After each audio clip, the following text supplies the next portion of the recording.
Arambai Tengolgi PRO Robin Mangang khwairakpamna thagalakpa Facebook post amakak mayamda share tawjarake.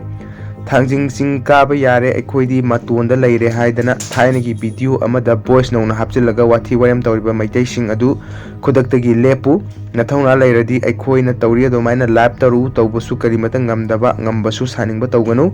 madu kuki kinaba psychological war threat nate maitai hena sinaba budu threat kawi noina maram oiraga tasengna ching Kaba yarwai khanduna atopa mioi kya karuragadi maduda sibana watholagadi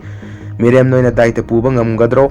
Thuna di FB da utpa yaroi reality da unasi social media da aikoina sum thagalisidi ngahaki entertainment ni khajik khakni thagatpa yadaba tasengba kyani losilibasi wathi warem amuk hanna tawganu asuluraba situation asi Miriam noi kharana phagi tahanganu michambu hatkina basinganu haina mahakna hojuje Thangjing ching da maitai kare leire haibagi video thagana rakliba adugi matangda post asi tawragli